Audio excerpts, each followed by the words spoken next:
अभी तक हम लोगों ने न्यूटन के गति के पहले नियम के बारे में जाना है, न्यूटन के गति का दूसरा नियम सीखा है, साथ ही साथ F = m × a इस सूत्र के बारे में जाना है, बल बराबर द्रव्यमान गुणा त्वरण। आज जानेंगे हम आवेग के बारे में। आवेग से पहले संवेग को भी आप सीख चुके हैं कि किसी वस्तु के द्रव्यमान और वेग के गुणनफल को संवेग कहते हैं। तो आज हम जानेंगे आवेग के बारे में। तो आवेग क्या है? इंपल्स, किसी वस्तु पर आरोपित बल और बल के कार्य करने के समय के गुणनफल को, किसी वस्तु पर आरोपित बल, कोई वस्तु है उस पर कोई बल आरोपित किया जाता है, कोई बल लगाया जाता है, और बल कितने समय तक लगाया जाता है टाइम पर भी निर्भर करता है, कितने समय तक वो बल कार्य करता है। बल का मतलब आप क्या समझेंगे? असंतुलित बल। किसी वस्तु पर आरोपित बल और बल के कार्य करने के समय, इन दोनों का प्रोडक्ट, इन दोनों का गुणनफल उस बल का आवेग कहलाता है।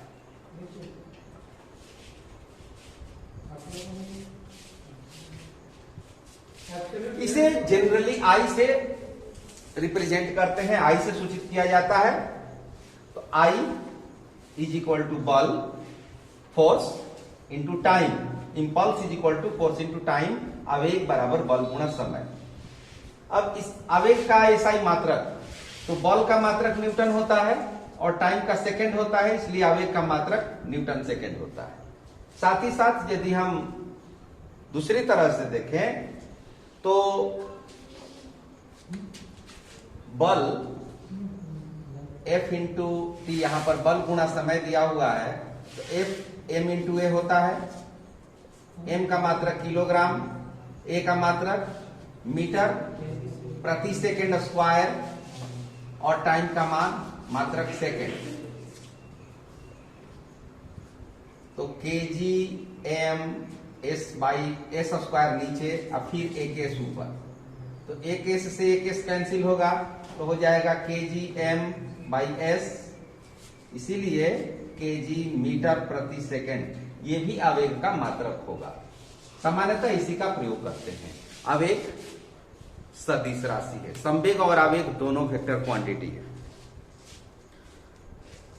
तो इतना आप सीख चुके हैं। अब इसके बाद हम देखेंगे इस संवेग के पदों में न्यूटन के गति के दूसरे नियम को हम जानते हैं। संवेग परिवर्तन की दर आरोपित बल के बराबर होती है। संवेग परिवर्तन की दर बराबर आरोपित बल, ये आपने पढ़ा है न्यूटन के दूसरे नियम में। अब देखिए यहां पर संवेग में परिवर्तन क्या हुआ। जैसे कोई वस्तु है, m द्रव्यमान है, उसका u मीटर प्रति सेकंड के वेग से गतिशील है और t सेकंड के बाद उसका जब वेग v हो जाता है, t सेकंड के बाद, तो संवेग में परिवर्तन p2 - p1, t से संवेग को निरूपित करते हैं। तो संवेग में परिवर्तन हुआ p2 - p1 और दर निकालना है तो क्या करते हैं? टाइम से भाग देते हैं। ये आरोपित बल के बराबर होता है। अब यदि हम t से क्रॉस मल्टीप्लीकेशन करें तो क्या होगा? p2 - p1 = f × t। अब ये क्या चीज है? अभी आपने देखा f × t क्या चीज है? इंपल्स, आवेग है। अर्थात संवेग में परिवर्तन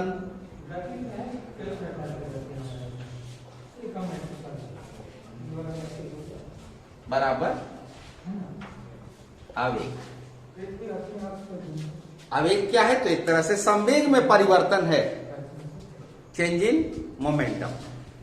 संवेग में परिवर्तन आवेग के बराबर होता है।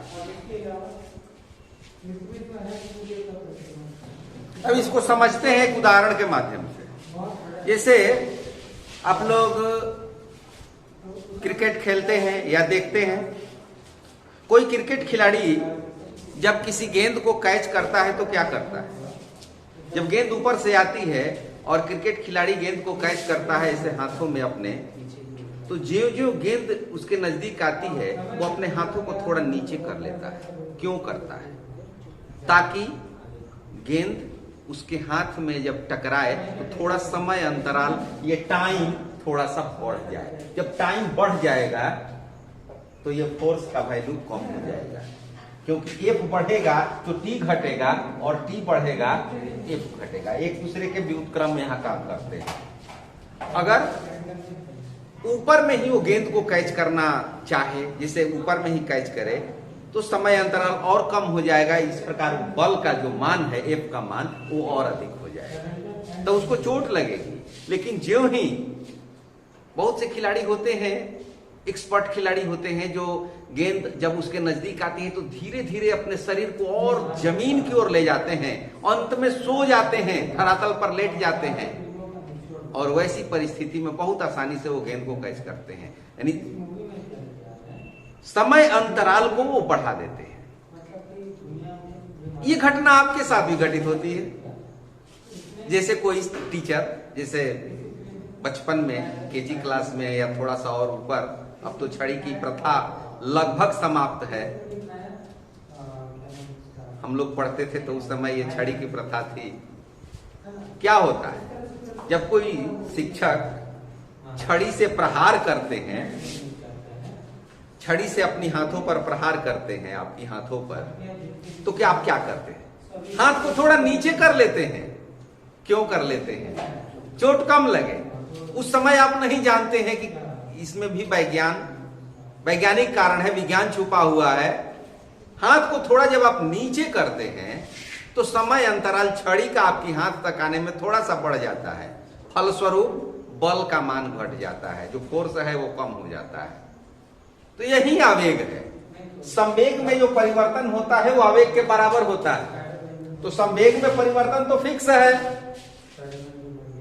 अब यहां पर यदि टाइम बढ़ा देंगे तो फोर्स कम हो जाएगा, टाइम घटा देंगे तो फोर्स बढ़ जाएगा।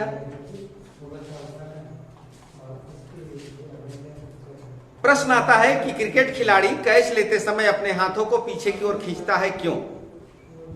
तो इसका एक लाइन का आंसर होगा, हाथ को घायल होने से बचाने के लिए। आती हुई गेंद में अधिक संवेग रहता है। यदि हाथ को पीछे की ओर न खींचा जाए तो हाथ पर अधिक बल काम करेगा, फलस्वरूप समय अंतराल बहुत ही कम होगा। और चूंकि आती हुई गेंद में संवेग अधिक रहता है, फलस्वरूप हाथ पर अधिक चोट लगेगी। लेकिन यदि हाथ को पीछे की ओर खींचता है तो उस पर बल के कार्य करने का जो समय अंतराल है वो थोड़ा बढ़ जाता है और संवेग का मान घट जाता है, फलस्वरूप कम बल का अनुभव होता है और चोट कम लगती है। बहुत ही इंपॉर्टेंट क्वेश्चन है, इसलिए इसको आप तैयार कीजिएगा। 2 नंबर का प्रश्न ये परीक्षा में पूछा जा सकता है। अब संवेग से संबंधित 1-2 प्रॉब्लम्स देखें, कुछ प्रश्नों को हल करें। ऐसे प्रश्न 1 नंबर के पूछे जाते हैं। प्रश्न देगा और 4 विकल्प उसका देगा। 1 नंबर का या 2 नंबर के भी पूछे जा सकते हैं। 5 केजी द्रव्यमान की एक वस्तु है, 4 मीटर प्रति सेकंड के वेग से गतिशील है।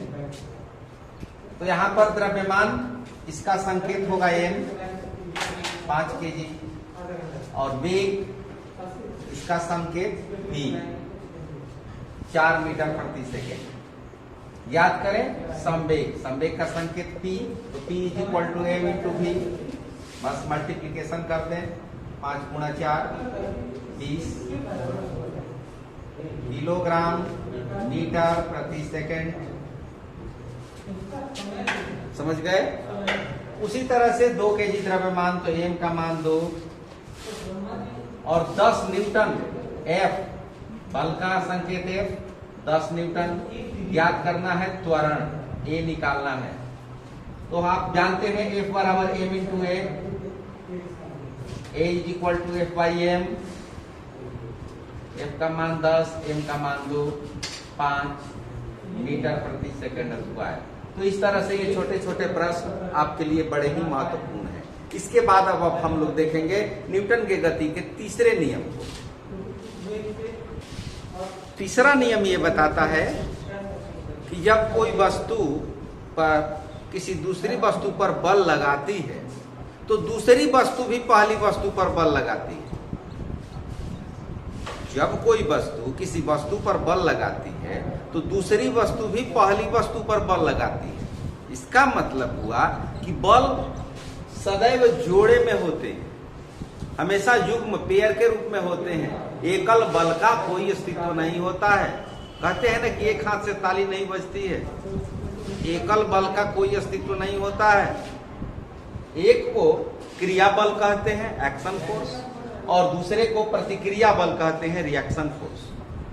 एक्शन जब होगा तब रिएक्शन होगा, बिना एक्शन के कोई रिएक्शन नहीं होगा। तो यही है न्यूटन के गति का तीसरा नियम।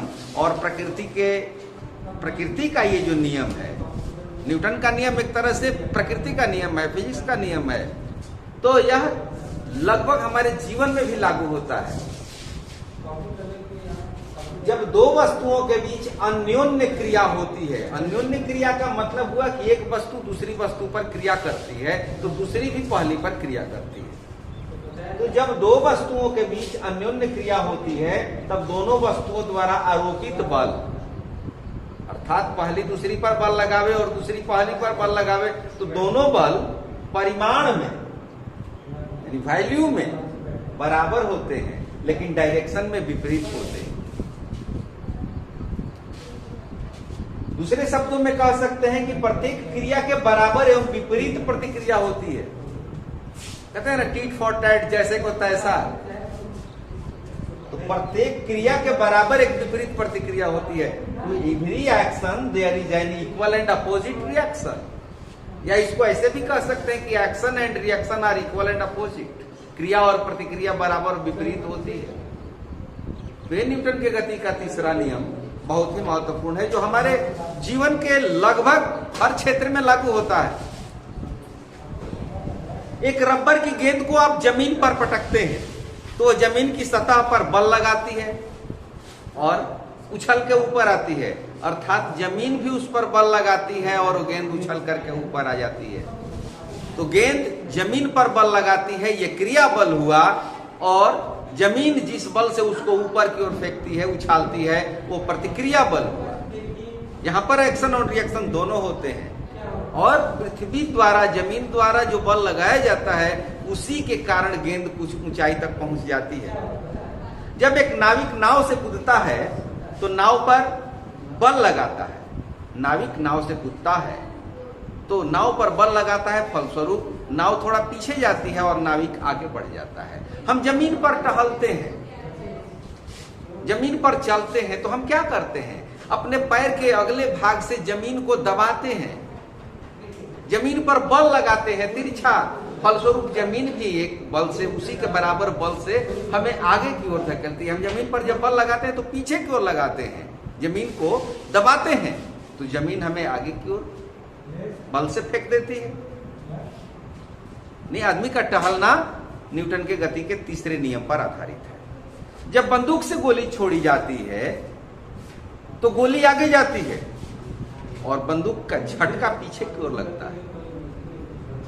आप यदि ऐसा देखे होंगे, अनुभव किए होंगे, या किसी अनुभवी से पूछ सकते हैं कि क्या बंदूक चलाने पर बंदूक झटका देता है, तो होता है। गोली आगे जाती है और बंदूक विपरीत दिशा में प्रतिक्रिया बल आरोपित होता है उस पर। रॉकेट, आप लोगों ने देखा होगा आसमान में रॉकेट को। रात में जब रॉकेट चलता है तो एक स्टार के समान, एक तारा के समान नजर आता है। कहते हैं कि कोई तारा चल रहा है आसमान में, कहते हैं। रात में वो दिखाई नहीं देता है पूरा, बस स्टार की तरह मालूम होता है। और दिन में इतना प्रकाश है कि वो दिखाई नहीं देता है। लेकिन सूर्योदय के समय, शाम के समय जब वो चलता है, तारा के समान ही वो चमकता है, और चलता है तो अपने पीछे बहुत सारा धुआं छोड़ता है। बचपन में हम लोग देखा करते थे उसको, तो कहते थे कि गूंगी जहाज चल रही है बिना आवाज की, क्योंकि बहुत हाइट है बहुत ऊंचाई पर है जिसकी आवाज धरातल तक नहीं आती है, तो कहते थे कि गूंगी जहाज चल रही है। और धुआं बहुत निकलता है, और इतना बड़ा धुआं निकलता है, इतना अधिक धुआं निकलता है, जैसे लगता है कि नेशनल हाईवे जैसी सड़क बनी हुई है, धुएं का अंबार। तो रॉकेट है, वो भी इसी नियम पर आधारित है। धुआं जितनी ही तीव्र गति से पीछे की ओर जाएगा, रॉकेट उतनी ही तीव्र गति से आगे जाएगी। आप लोगों ने ये देखा होगा, घरों में ट्यूबवेल को चालू करते हैं, समरसेबल मोटर को चालू करते हैं और उसमें पाइप लगा देते हैं कहीं दूर पानी ले जाने के लिए। और यदि हाथ से नहीं पकड़े रहेंगे, जब पानी का फोर्स जाएगा तो पाइप देखिएगा पीछे की ओर घसकना शुरू हो जाता है। छोड़ दीजिए, जमीन पर रख दीजिए, वो पाइप ऑटोमेटिक पीछे की ओर आना शुरू हो जाता है। पानी आगे निकलेगा लेकिन पाइप पीछे आएगा। तो जितनी फोर्स से पानी आगे जाएगा, जितना बल पानी आगे लगाएगा, उतना ही पाइप पीछे की ओर आएगा। इसलिए हाथ को पकड़े रहते हैं, हाथ से पकड़े रहते हैं उस पाइप को। अग्निशामक, आग बुझाने वाला कर्मचारी जो लोग होते हैं, कहीं आग लग जाती है तो अग्निशामक आते हैं, जिसको दमकल भी कहते हैं। और वो मोटे मोटे पाइप रहता है उसमें, और बहुत तेजी से पानी फोर्स किया जाता है जहां पर आग लगे उस जगह पर। और 3-4 व्यक्ति उसको मजबूती से पकड़े रहते हैं। अगर नहीं पकड़े रहेंगे तो बहुत तेजी से वो पीछे की ओर झटका देगा। वहीं पर एक्शन और रिएक्शन दोनों होता है। पानी आगे की ओर बल लगाती है, फलस्वरूप पाइप पीछे की ओर बल लगाती है। तो एक्शन और रिएक्शन ये न्यूटन की गति का तीसरा नियम है। रॉकेट की गति भी तीसरे नियम पर आधारित है। अब इसके बाद अब हम लोग अगले में देखेंगे, अगले एपिसोड में संवेग संरक्षण का सिद्धांत, जो कि बहुत ही महत्वपूर्ण है। और उसके लिए ये जितने भी पीछे आपको बताए गए हैं, न्यूटन का दूसरा नियम, तीसरा नियम, इन सबको बढ़िया से समझ लेना है, तब हम संवेग संरक्षण के सिद्धांत को सीखेंगे। Thank you, all the best.